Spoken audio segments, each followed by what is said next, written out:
مونږ راځو په دې خبره کوو چې کله مونږ یو عدد په لسو یا سلو او یا په زرو باندې وویشو نو څه شی په لاس راځي.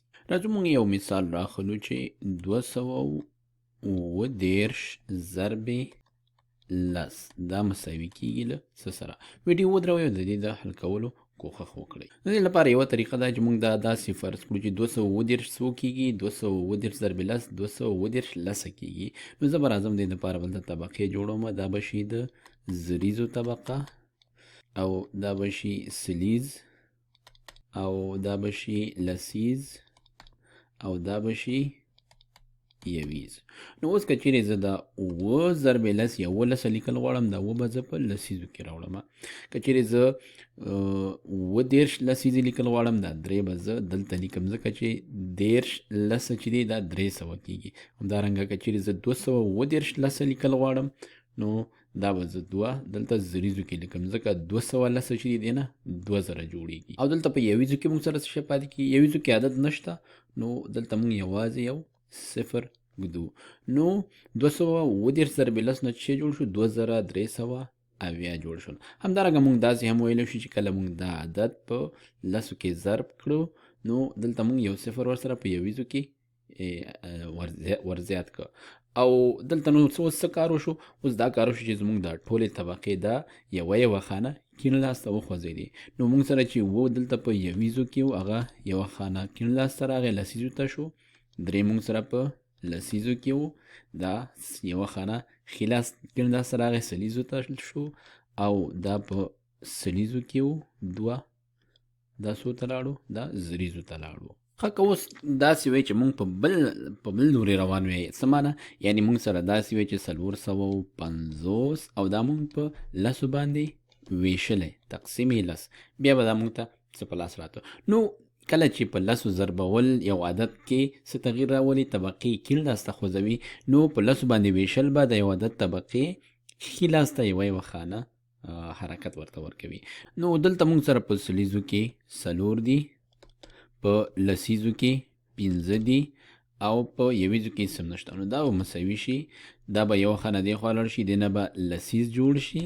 اوس دا 4 چې یوه خانه ښي لاس ته لاړ شي سلیز نه لسیز ته، دا زه دلته لیکمه چې 4. همدارنګه دا یویزو ته به راشو، 5 هلته موږ سره په لسیزو کې دي، دا به یویزو ته راشي، دا به دلته ولیکو 5.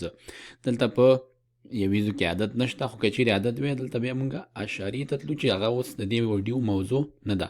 نو 450 تقسیم لس دا مساوي شوله 45 سره. همدارنګه بله طریقه دا ده چې موږ داسې فکر وکړو چې کله چې دا عدد موږ په لس وویشلو نو د دې څخه دا یو صفر موږ لرې کړلو. راځو دا خبره لږه وړاندې بوځو او دلته لیکو چې 359 ضرب 100 دا مساوي کیږي له 100 سره. د دې د حل کولو لپاره موږ سره 2 طریقې دي. یوه طریقه دا چې 359 ضرب 100 دا موږ 359 سله په نظر کې ونیسو. نو راځو دلته طبقې ورته جوړو. دا به شي لس زریز، دا طبقه به شي زریز، دا به شي سلیز، دا به شي لسیز او دا یویز. نو اوس که چیرې زه 9 ضرب 100 یا 9 سلیزې لیکل غواړم نو دا 9 به راوړم دلته. که چیرې زه 950 سلیزې لیکل غواړم دا 15 به دلته لیکم ځکه 50 سلیزونه څو جوړیږي؟ 15000 جوړیږي. او همدارنګه که چیرې زه دغه 359 سلیزې لیکل غواړم دا 3 به زه دلته لیکم ځکه 300 سلیزونه 10000 جوړیږي. او راځو اوس لسیزو یویزو کې موږ سره څه نشته نو دلته موږ صفرونه ږدو، یو صفر دلته او یو صفر دلته. نو اوس دلته څه کار وشو؟ دلته موږ سره داسې کار وشو چې دغه عددونه 2 طبقې کیڼ لاس ته لاړل. نو دلته چې موږ سره 9 په یویزو کې وو دلته په سلیزو کې شو، 15 موږ سره په لسیزو کې وو دلته زریزو کې شو، او 3 موږ سره په سلیزو کې وو دلته په لس زریزو کې شو. 359 ضرب 100 15,900 سره مساوي شو. همدارنګه یو بله طریقه چې موږ په اړه فکر کولی شو داسې ده چې موږ وایو 3 په سلو کې ضربول دا عین داسې معنا لري لکه موږ وایو چې 359 ضرب لس او ضرب لس. نو کله چې په یو ځلې لسو کې ضربولو سره یو عدد طبقې یوه خانه کیڼ لاس ته حرکت کوي، نو په دوه ځلې ضربولو کې به دوه خانې کیڼ لاس ته حرکت کوي، او دلته همدا کار ترسره شوی دی. نو اوس د دې ټولو خبرو په نظر کې نیولو سره تاسو ته ویل کېږي چې 15,000 تقسیمې 100 دا مساوي کېږي له 100 سره. ویډیو ودروئ، دی ده حل کولو کوښښ وکړئ. نو دلته موږ پوه شو چې کله موږ په لسو باندې یو عدد ویشو، خانې طبقې یوه خانه یا یوه طبقه ښي لاس ته حرکت کوي. نو کله چې په سلو باندې ویشو، نو دا به دوه خانې د دې طبقې ښي لاس ته حرکت کوي. نو هغه څه چې موږ سره په لس زریزو کې وو، لس زریز دا به اوس څو ته راشي؟ دوه خانې ښي لاس ته به حرکت وکړي، دا به سلیزو ته لاړ شي. او هغه چې موږ سره په زریزو کې وو هغه به اوس راشي لسیزو ته، او هغه څه چې موږ سره په سلیزو کې وو هغه به یویزو ته راشي. نو د 15,000 په ځای به اوس موږ سره لس زریزو اووه به لاړ شي، لس زرونه یوې سلیزو ته، دا به شي اووه. 15 د زریزو په ځای لسیزو ته ځي، دا به شي 15، او 0 د سلیزو په ځای یویزو ته ځي، نو دا به شي 250.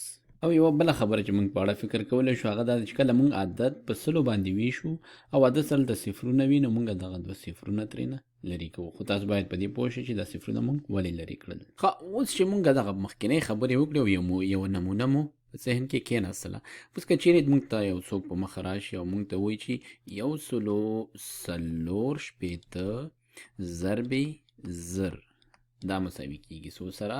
او 198,000 تقسیم 1000 دا مساوي کېږي له 100 سره. نو ویډیو ودروئ او د دې د حل کولو کوښښ وکړئ. نو لکه مخکې چې موږ خبره وکړه چې په سلو کې ضربول داسې معنا لري لکه لسو کې چې دوه ځلې ضرب شي، نو زرو کې به ضربول دا معنا ولري چې په لسو کې درې ځلې ضرب شي. نو دا موږ دلته داسې لیکو چې 140 ضرب لس ضرب لس او ضرب لس، دا به زه داسې په نښه کړم چې دې ځای نه ده راغلل. نو اوس موږ راځو دغه 140 عدد چې دی د دې طبقې کیڼ لاس ته درې خانې دې ته حرکت ورکوو. نو 140 به شي دا څلور چې مخکې په یویزو کې، اوس به دې نه دا به څو ته لاړ شي؟ زریزو ته، زریز. او دا ځکه چې څلور ضرب زر شي نو څلور زره ته جوړیږي. همدارنګه شپږ چې په لسیزو کې و دا به لس زریزو ته لاړ شي، دې نه به لس زره جوړ شي. او یو چې دی دا چې زرو کې ضرب شو دا په سلیزو کې و، دې نه به 100 زره جوړ شي. اوس دې دپاره چې دا عادت مونږ پوره وښیو، دلته مونږ سره په سلیزو کې هېڅ هم نشته، یو صفر به کېږدو، لسیزو کې هم یو صفر ږدو، او په یویزو کې هم یو صفر ږدو. نو 140,000 ترې جوړ شو. او همدارنګه بله خبره هم پکې کولی شو چې دا مونږ په زرو کې ضرب کړو، نو دې سره مونږ 3 صفرونه یو ځای کړل. همدارنګه اوس دا عدد چې په زرو ویشل کېږي دې سره به هم همداسې کېږي چې په کله چې مونږ په زرو باندې ویشو دا به 3 طبقې ښي لاس ته د عددونه حرکت کوي. نو یو به دې ځای نه 1 2 3 دلته په سل زریزو کې و دا به سلیزو ته راشي. همدارنګه 9 دلته 1 2 او 3 دلته په لس زریزو کې و دا به لسیزو ته لاړ شي. او 8 دلته 1 2 3 دلته په زریزو کې و دا به یویزو ته لاړ شي. او یا هم ویلی شو چې کله موږ په زرو باندې ویشو په ځانګړې توګه کله چې عدد کې صفرونه وي نو دغه 3 صفرونه به د دې نه ختمیږي. نو د 100 په ځای به موږ سره شي 100 یو سلیزو کې راځي، او د 90 په ځای به موږ سره لسیزو ته 9 راشي، دې نه به جوړ شي 9، او د 8 نه به موږ ته یویز جوړ شي، دا به شي 8. نو 198 ځواب شو.